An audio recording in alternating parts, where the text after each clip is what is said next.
The wounded chemist. The story of Coca-Cola does not begin with a corporation. It does not begin with a formula. It begins with pain. It was April of 1865. The Civil War was coming to a bloody end. In the heart of Columbus, Georgia, a Confederate soldier named John Stith Pemberton lay bleeding. He was no longer on the battlefield, but the wound from a Union saber was deep, both in his chest and in his soul. A former lieutenant colonel turned pharmacist, he had survived the war, but not without consequence. To cope with the chronic pain that followed, Pemberton, like many others, was prescribed morphine, a substance that offered comfort at a cost. It dulled the agony, but it sharpened his dependence. He soon found himself caught in a familiar cycle: pain, relief, regret. But John Pemberton was not an ordinary man. Where others would surrender to the fog of addiction, he saw something else: an opportunity. As a trained chemist, he believed he could invent a better way, a formula that would ease pain without enslaving its user.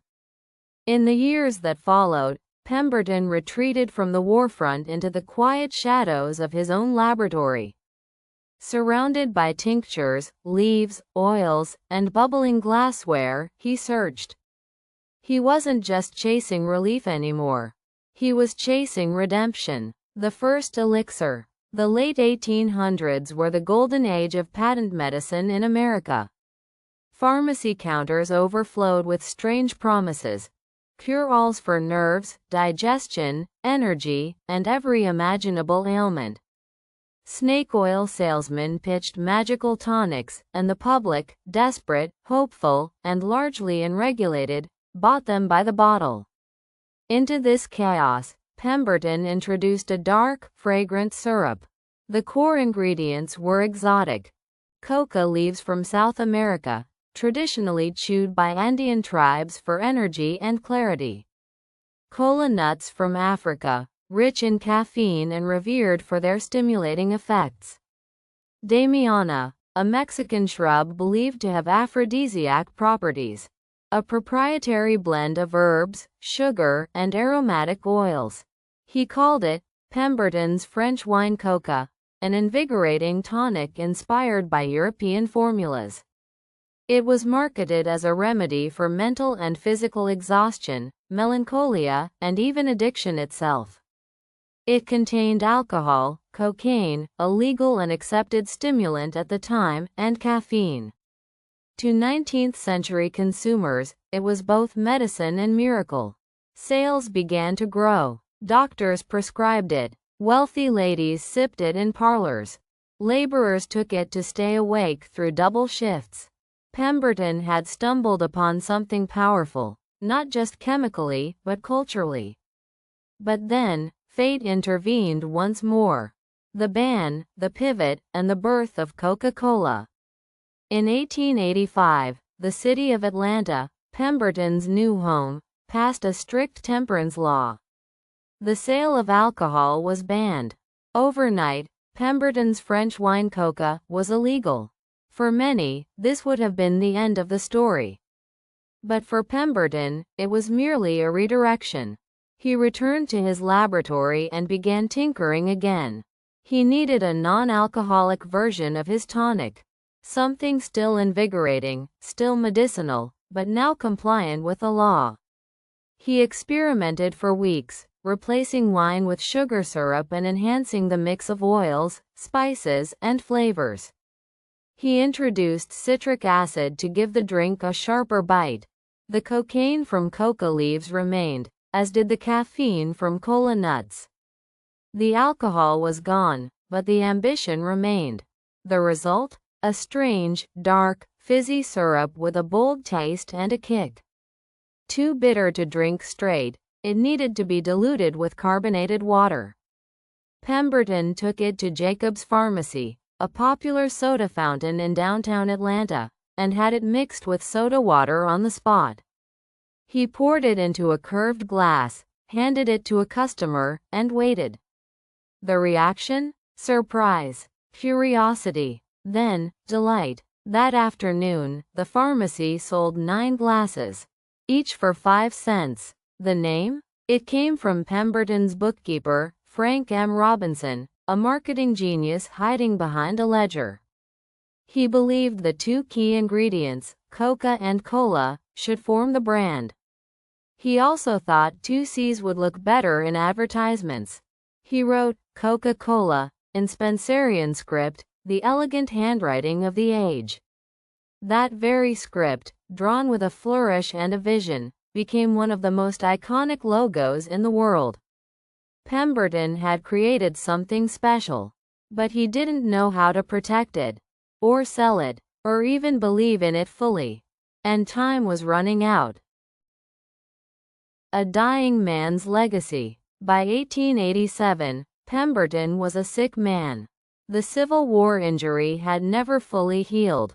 Morphine had returned to his daily life. His finances were in ruins, and his confidence faltered. He began selling off shares of the Coca-Cola formula to anyone who would pay. He sold 1/3 to a businessman, another part to his son, another to a local druggist.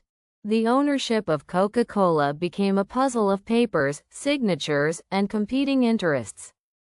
And then, a man named Asa Griggs Candler appeared. Candler was young, sharp, and ambitious. A devout Methodist with an eye for business and a heart for branding. He saw something in Coca-Cola that Pemberton did not, a future far beyond the pharmacy. In small deals, often secretive and scattered, Candler began buying out the rights, from Pemberton, from his partners, even from the family.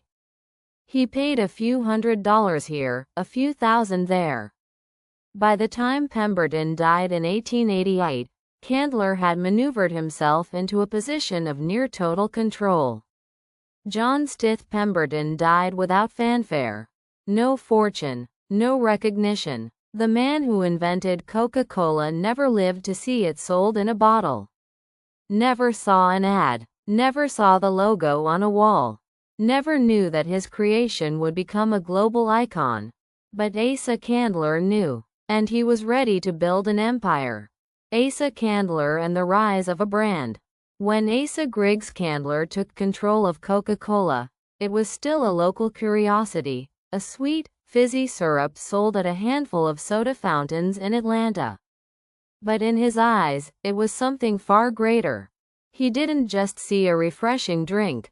He saw a brand. Candler was a master of vision and detail. He understood something revolutionary for the time. That perception could be as powerful as the product itself. People didn't just want refreshment, they wanted meaning. A symbol, a promise in a bottle. So he built that promise, one advertisement, one partnership, one painted wall at a time. The marketing storm. Candler flooded Atlanta with Coca-Cola. He gave away coupons for free glasses. He paid soda clerks to recommend Coca-Cola over competitors. He painted murals on the sides of buildings, signs on fences, and printed ads in every newspaper he could find. His messaging was simple but clever, delicious and refreshing. The ideal brain tonic. Drink Coca-Cola. It relieves fatigue. Candler didn't market ingredients. He marketed experience. While others shouted about formulas, he whispered about feeling better, being sharper, enjoying life. And it worked. Sales exploded. In 1892, Candler officially incorporated the Coca-Cola Company with a starting capital of $100,000, a fortune at the time. But he wasn't done scaling the syrup. Candler's genius was in scaling without losing consistency. He created a network of licensed bottlers and distributors. The company didn't bottle the product itself, not yet. It sold syrup concentrate, which was shipped to bottlers, who added carbonated water, bottled it, and delivered it locally. This model allowed Coca-Cola to spread fast and wide, without the overhead of owning factories in every town. By the end of the 1890s, Coca-Cola wasn't just in Atlanta. It was in Chicago, New Orleans, Los Angeles, and small-town soda fountains from Maine to Texas. It had become a national drink. And Candler understood that as Coca-Cola grew, it needed to be more than a product. It needed to be a ritual. So he made it one. The ritual of refreshment. Candler understood emotional timing. Coca-Cola wasn't marketed as a luxury, but as a daily pleasure. Something you could enjoy at lunch, during a break, after work, or with friends. It was positioned as affordable happiness. This was a drink that fit into life. To strengthen this connection, he established strict guidelines. Every fountain serving Coca-Cola had to follow exact instructions: right syrup to water ratio, clean glasses, the right temperature. Candler knew the experience had to be consistent, from Atlanta to Anchorage. But the real magic happened when Coca-Cola became part of the American rhythm. It was there during long summer days. It sat beside baseball games, road trips, county fairs, and train station goodbyes. It was nostalgia in a glass, even then. And all of this, still without a bottle. But that was about to change. The bottle that changed everything. For the first 2 decades of its existence, Coca-Cola was only available from a soda fountain. That meant if you wanted it, you had to go to a drugstore, sit at a counter, and have it poured fresh into a glass by a soda jerk. It was an event, a moment, part of a routine. But it wasn't portable. You couldn't take it with you to the park. You couldn't pack it for a picnic. You couldn't keep it in your icebox. That would soon change, thanks to a deal that Asa Candler nearly ignored. The $1 contract. In 1899, 2 young lawyers from Chattanooga, Tennessee, Joseph Whitehead and Benjamin Thomas, approached Candler with an idea. They wanted the exclusive rights to bottle Coca-Cola. Candler was skeptical. Bottling wasn't popular at the time, and he didn't think people would want Coca-Cola in a bottle. But he was busy, and the men were persistent. So, perhaps more to dismiss them than anything else, he sold them the rights, for just $1. Yes, $1. That agreement gave them exclusive national bottling rights. And it was, by all accounts, one of the greatest business deals in history, for the buyers. Whitehead and Thomas quickly went to work setting up bottling plants. Their goal wasn't to bottle the syrup, it was to bottle the experience. They expanded rapidly, granting sub-franchises and opening dozens of bottling operations across the South. And suddenly, Coca-Cola was everywhere. It was in lunch baskets, on trains, in picnic coolers, on porch railings. It became not just a drink, but a companion. The problem of consistency. There was, however, a problem. Because so many bottlers were involved, the quality varied wildly. Some added too much water. Others didn't clean bottles well. A few even mixed in their own syrups to cut costs. This inconsistency threatened the very thing Candler had worked so hard to build: trust. To make matters worse, imitators exploded onto the scene. Knockoff brands like Coke, Coca-Cola, and Dope Cola flooded markets, all trying to piggyback off Coca-Cola's rising fame. It was clear. Coca-Cola needed a way to stand out. A bottle unlike any other. The contour bottle revolution. In 1915, the Coca-Cola Company issued a challenge to glass manufacturers across the country. Design a bottle so unique that it could be recognized in the dark, or even broken. The winning design came from the Root Glass Company of Terre Haute, Indiana. Inspired by a picture of a cocoa pod in an encyclopedia, designer Earl R. Dean sketched a curvaceous silhouette, slim in the middle, bulging on the top and bottom, like a woman in a flowing dress. It was bold, feminine, striking, and instantly iconic. The contour bottle was born. Coca-Cola adopted the design in 1916. It was trademarked, patented, and fiercely protected. Now, no matter where you were, one glance at the bottle told you everything you needed to know. It was not just a drink. It was a status symbol, a cultural signature, and it gave Coca-Cola something no other beverage had, a shape that meant something. War, advertising, and Santa Claus. By the 1920s, Coca-Cola had fully taken root in American life. It was no longer just a drink. It was a ritual, a social glue, a quiet moment of pleasure in a rapidly industrializing world. It appeared at barbershops and beauty parlors, at gas stations and grocery stores. But the company wasn't content to just be popular. It wanted to be iconic. The birth of emotional advertising. In the 1920s and 30s, Coca-Cola revolutionized advertising. While other companies focused on price or ingredients, Coca-Cola focused on feeling. Ads didn't say, "Buy this drink." They said, "Feel this moment." Imagine a mother in an apron handing a Coke to her child on a hot afternoon. Two baseball players clinking bottles after a game. A young woman smiling in the sun, bottle in hand, the words, "delicious and refreshing," below. Coca-Cola became the first company to master emotional storytelling in advertising.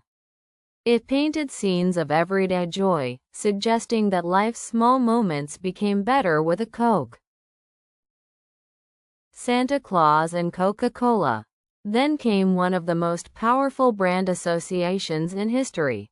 In 1931, Coca-Cola hired illustrator Haddon Sundblom to create a new image of Santa Claus for their holiday ads.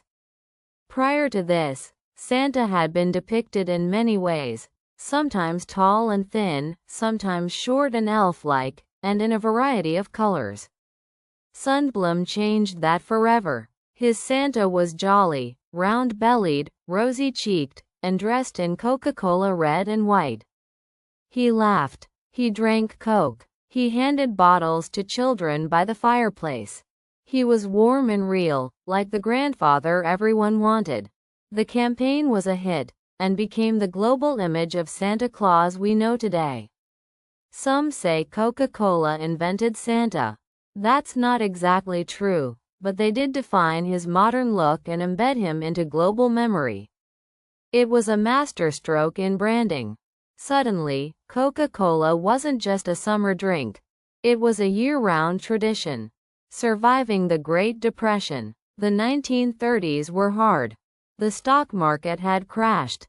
Banks failed. Families lost everything. Millions of Americans stood in soup lines. But Coca-Cola kept going. Unlike many companies, it didn't raise its price. A bottle still cost 5 cents. That mattered. In a time of scarcity, Coca-Cola became a small luxury people could afford. Something sweet, something familiar, something that said, "It's going to be okay." Coca-Cola trucks kept rolling. Bottlers stayed open. And even in poverty, people drank Coca-Cola. It was, for many, a comfort they refused to give up. Coca-Cola goes to war. In 1941, the United States entered World War II. Millions of young Americans were shipped off to Europe and the Pacific. Coca-Cola's leadership faced a decision: shrink during wartime, or rise to the occasion. They chose the latter. Robert Woodruff, then president of Coca-Cola, made a bold promise. Every man in uniform will get a bottle of Coca-Cola for 5 cents, wherever he is, and whatever it costs the company. This wasn't about profit. It was about patriotism and presence. The U.S. War Department partnered with Coca-Cola to make it happen. The company was granted materials to build bottling plants at military bases around the world, over 60 in total. These plants produced 5 billion bottles of Coca-Cola during the war. Soldiers wrote home saying the first sip of Coke brought them to tears. It reminded them of home, of peace, of the lives they hoped to return to. And in the process, Coca-Cola did something else. It became a global ambassador. After the war, Coca-Cola conquers the world. When World War II ended in 1945, millions of American troops returned home with deep memories, some tragic, some joyful, and many tied to the simple comfort of Coca-Cola. But they weren't the only ones who remembered. Across France, Italy, North Africa, Australia, and the Pacific Islands, locals had tasted Coca-Cola for the first time, thanks to American soldiers. To them, Coke was more than a drink. It was a symbol of freedom, resilience, and a new modern world. The company saw this moment clearly. It wasn't just a post-war opportunity. It was a chance to make Coca-Cola a truly global brand. Building a bottling empire. With bottling plants already established across the globe during the war, Coca-Cola didn't have to start from scratch. The infrastructure was there. The demand was rising. Now, it simply needed to connect the dots and spread the message. Coca-Cola launched ambitious advertising campaigns in dozens of languages. Each ad was tailored to local culture, but the core message was the same. This is the taste of joy. This is the taste of America. This is Coca-Cola. Whether in German beer gardens, Italian cafes, or Japanese train stations, Coca-Cola bottles appeared like a red thread connecting cultures. In places rebuilding from rubble, Coca-Cola brought color, fizz, and something like normalcy. In some countries, it was seen as exotic. In others, aspirational. In all, it became a conversation starter, a connection to the world beyond. The Cold War symbol. As the Cold War began, Coca-Cola quietly took on another role, a capitalist icon. Behind the Iron Curtain, it was seen as the drink of the West. In some Eastern Bloc countries, it was banned. In others, it was allowed only for tourists. In Soviet Russia, you could sometimes find it, but only if you knew the right people. This made Coca-Cola even more desirable. A symbol of freedom, of Western prosperity. To counter this, Soviet officials tried to promote their own versions, like Baikal or Kvass Cola, but they couldn't compete. Coke had the culture, the flavor, the style. In the West, Coca-Cola leaned into this narrative. It sponsored the Olympic Games, international music tours, and cultural festivals. It became not just a product, but a kind of soft diplomacy. When people couldn't speak the same language, they could still share a Coke. The numbers behind the explosion. By 1950, Coca-Cola was being bottled in over 50 countries. By 1960, that number had doubled. The company was producing billions of bottles per year, generating massive revenues and employing tens of thousands of people worldwide. And the brand loyalty? Stronger than ever. People began collecting Coca-Cola memorabilia, vintage signs, branded trays, toy trucks, Santa Claus ads, and, of course, the classic glass bottles. Coca-Cola had achieved something most brands only dream of. It wasn't just loved, it was lived. The Cola Wars begin. By the 1970s, Coca-Cola was on top of the world. It was sold in over 130 countries. Its logo was more recognized globally than the Christian cross. It had become a cultural force, a political symbol, a memory factory. But with success came danger, not from failure, but from competition.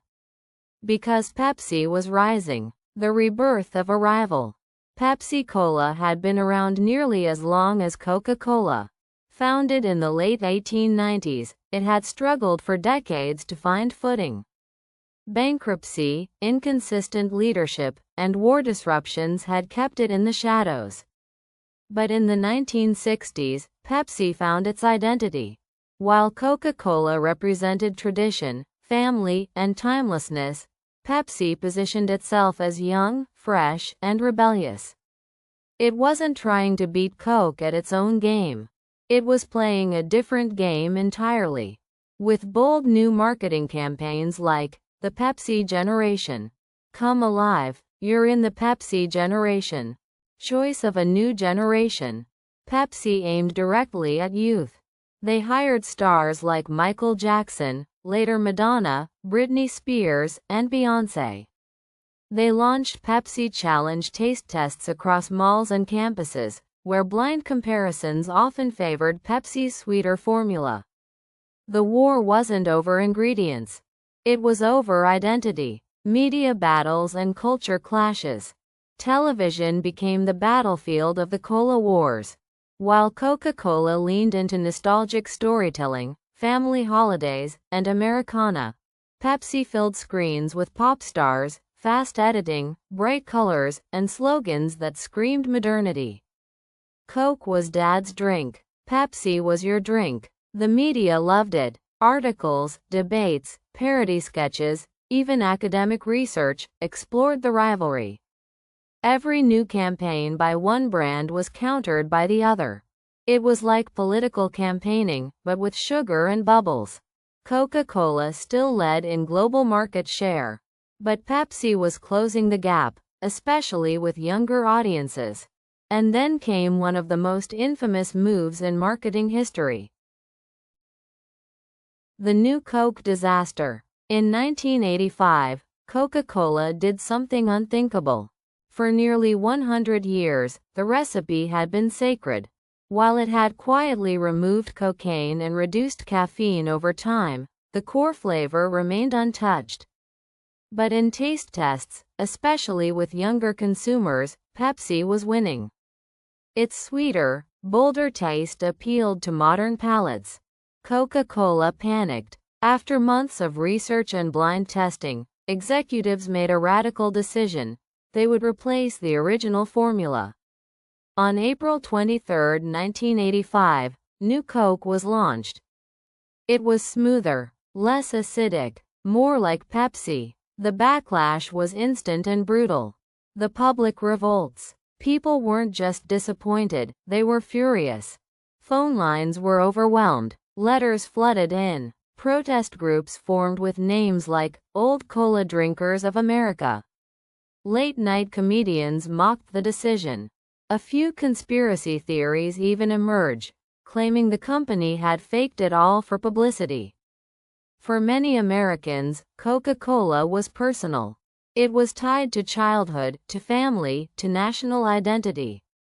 Taking away the original was like erasing part of their past. In just 79 days, Coca-Cola caved.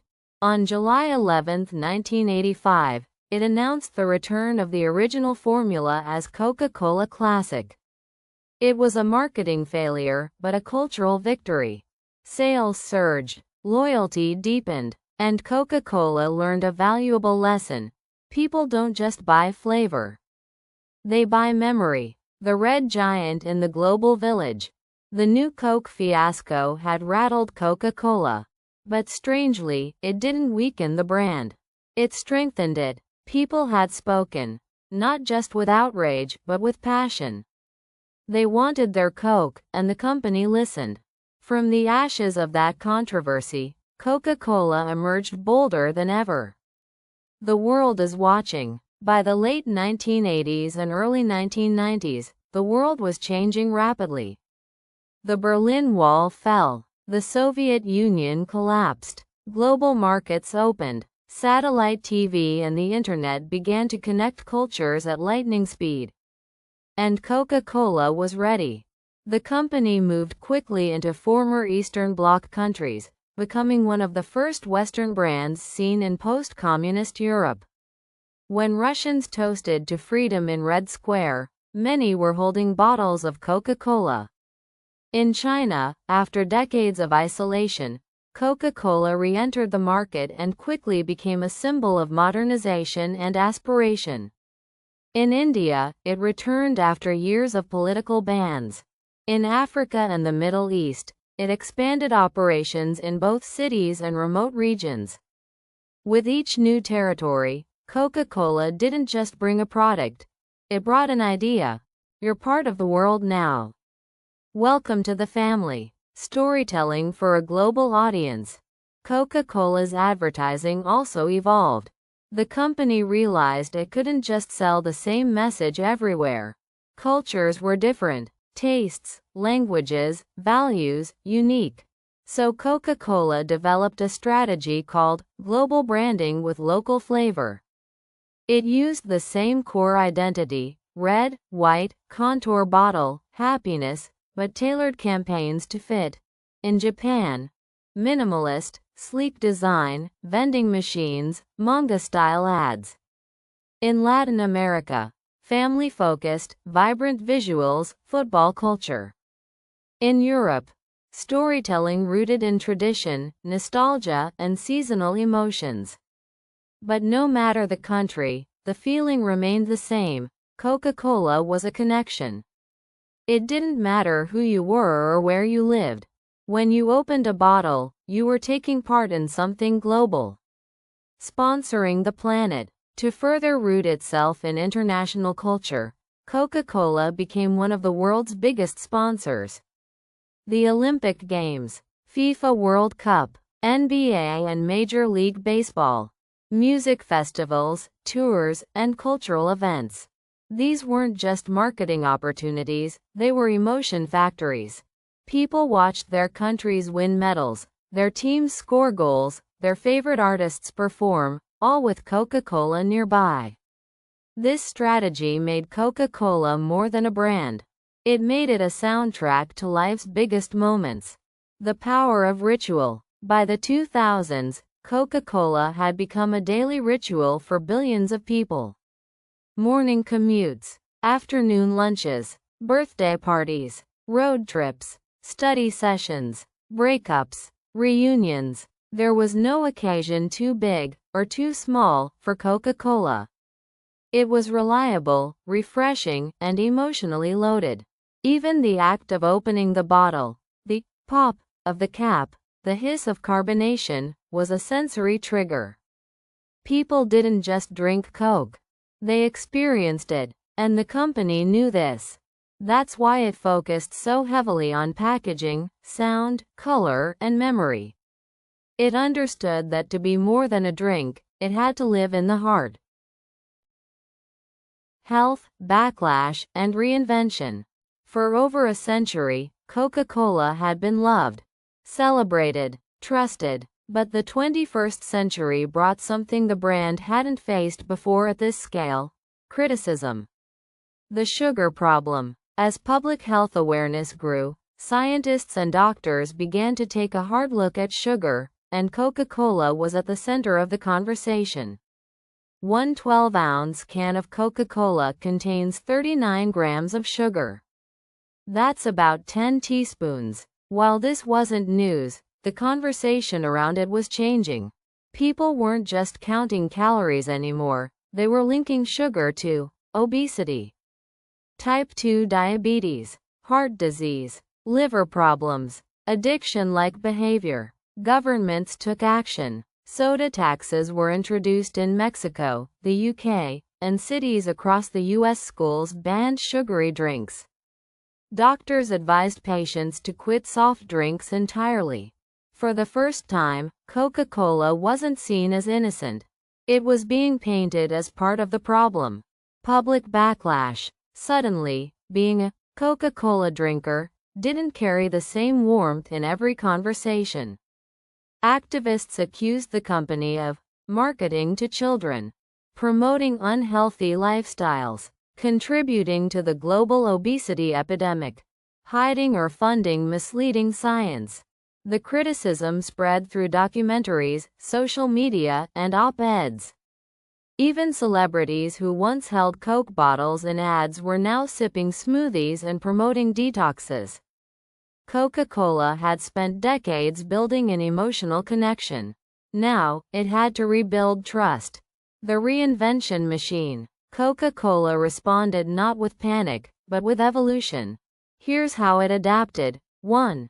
Product diversification. Diet Coke, introduced in 1982, gained new relevance. Coke Zero, 2005, and later Coca-Cola Zero Sugar targeted young adults who wanted the flavor without guilt. New options like Coca-Cola Life, with stevia, aimed to balance taste and health.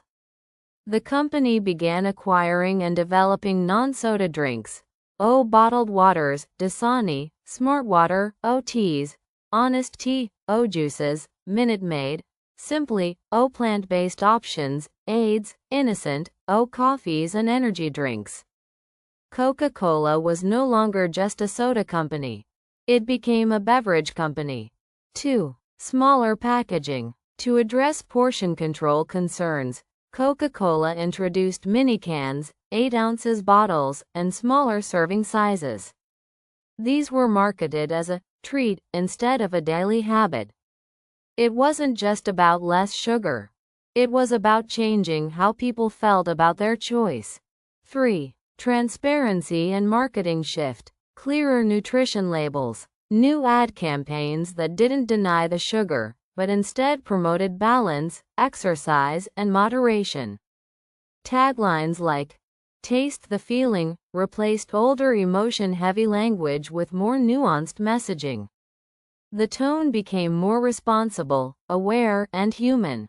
4. Sustainability efforts. More in next chapter, because Coca-Cola's problems weren't just about health. They were about the planet. Coca-Cola and the battle for the planet. While Coca-Cola was navigating the storm of public health criticism, a second, even more urgent issue began to dominate the global conversation: the environment. And once again, Coca-Cola found itself center stage. The plastic problem. Coca-Cola sells more than 100 billion plastic bottles every year. That's over 3,000 every second. And while plastic is cheap and lightweight, it's also incredibly polluting. Studies began to show that Coca-Cola bottles were one of the most common forms of plastic waste found in oceans, rivers, and landfills worldwide. In 2019, a global audit by Break Free from Plastic named Coca-Cola the world's #1 plastic polluter. The photos were damning. Beaches littered with Coke bottles. Sea creatures tangled in plastic rings. Children playing beside piles of branded trash. This wasn't just about image. It was about responsibility. The pressure mounts, environmental groups, influencers, and even former fans began to speak out. Hashtags like #BreakFreeFromPlastic and #CokeIsTrash went viral. Activists accused the company of greenwashing, promoting tiny eco-initiatives while causing large-scale harm, lobbying against plastic bans, placing blame on consumers instead of changing packaging systems. The public wanted answers, not slogans. Change toward a world without waste. In 2018, Coca-Cola launched a global initiative called World Without Waste. Its goal? By 2030, for every bottle or can we sell, we will collect and recycle one. It was ambitious and vague, but it was a start. What the company did: 1. Invested in recycling infrastructure in developing countries. 2. Partnered with NGOs and cleanup organizations. 3. Promoted closed-loop systems where bottles become new bottles. 4. Developed new plant-based plastic alternatives, plant bottle. 5. Introduced reusable packaging and dispensers in select markets. And in some countries, Coca-Cola began testing refillable glass systems, similar to the old milkman model, designed to reduce single-use waste altogether. The challenge? Scale. While Coca-Cola's efforts were real, the size of the problem was even bigger. Collecting plastic in one place didn't stop it from being produced in another. Critics continued to push for real reduction, not just recycling. A difficult balance. Coca-Cola faced a paradox. People love their product. People hate the packaging. So the company began redesigning its business model for the future: lighter bottles, recycled content, return and refill initiatives, rebranding sustainability as part of the Coca-Cola identity. It wasn't easy. It wasn't perfect, but it was necessary. Because the future of Coca-Cola doesn't just depend on what's inside the bottle. It depends on what happens after it's empty. Coca-Cola in the age of algorithms. As the world entered the digital age, Coca-Cola faced a new kind of challenge, not from war or health or packaging, but from attention. No longer was Coca-Cola just competing against Pepsi or orange juice. It was competing against Instagram, Netflix, TikTok, YouTube, and 1,000 other distractions. In the age of smartphones, loyalty wasn't about tradition, it was about relevance. And Coca-Cola had to reinvent how it connected with people. From billboards to big data, Coca-Cola, once the king of billboards and TV spots, now had to adapt to digital platforms and the algorithm-driven economy. So the company leaned into data science. It tracked consumer behavior across devices, analyzed trends on social media, tested flavor preferences by region, launched limited edition products based on real-time buzz. One campaign in Japan even used AI to create new flavor ideas based on consumer mood and weather data. Coca-Cola was no longer guessing what people wanted. It was learning, testing, and adapting in real time. Personalization and participation. In 2011, Coca-Cola launched one of its most successful digital campaigns ever, Share a Coke. The idea was simple. Replace the logo on Coke bottles with popular names. Encourage people to find and share their bottle. Spread the movement across social media. It was an instant phenomenon. People posted photos, created custom labels, tagged friends, and turned Coke into a personal experience. Billions of impressions were generated. Sales spiked. And for a new generation, Coca-Cola became something to interact with, not just consume. This wasn't advertising. It was inclusion. And it worked. Coca-Cola and Pop Culture 2.0. In the 1980s, Coca-Cola was in movies and on posters. In the 2020s, it was in memes, music videos, gaming live streams, and digital art. The brand partnered with video games like Fortnite and League of Legends, pop stars like BTS, Rosalia, and Doja Cat, streaming platforms for exclusive ads and behind-the-scenes content. It sponsored esports, collaborated with fashion designers, and launched digital collectibles on NFT platforms. The goal? To stay culturally relevant in an attention economy. And again, Coca-Cola didn't just follow trends, it helped shape them. What never changes. Despite all the transformation, flavors, formats, slogans, and strategies, some things have never changed. The red, the white script, the bottle's contour, the promise of refreshment, the emotional weight of a cold drink shared with someone you love. That's Coca-Cola's real product. Not sugar, not carbonation, but feeling. The company has never stopped selling it, only changed how it tells the story. Legacy in a bottle. Let's pause. Think about it. How did a concoction born in a southern backyard lab, made by a wounded veteran seeking pain relief, become one of the most recognized symbols on Earth? It wasn't just the taste. It wasn't just the bottle. It wasn't even the advertising. It was the connection. A century of stories. Coca-Cola has been a relief for soldiers on the front lines, a symbol of peace in post-war Europe, a token of freedom in Cold War countries, a comfort in hardship, a celebration in victory, a gift between friends, a pause during work, a memory on a hot summer day. It's been raised in toast at weddings, handed to crying kids at gas stations, shared in silence between strangers at airport gates. It's not just a beverage. It's a companion to life. The brand that became a feeling. Few brands have become emotions. But Coca-Cola has. Its secret isn't in the formula. It's in the moments, the rituals, the memories passed from parent to child. From, have a Coke and a smile, to, taste the feeling, to whatever comes next. The message has always been the same: we're here.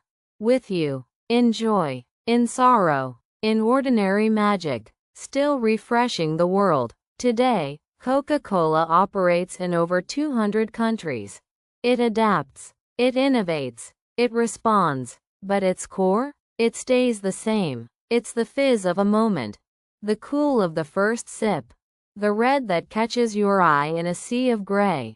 The sound of glass clinking on a porch somewhere far away. It's the most personal global brand in history. And it's still growing. A bottle of possibility. The Coca-Cola story isn't finished.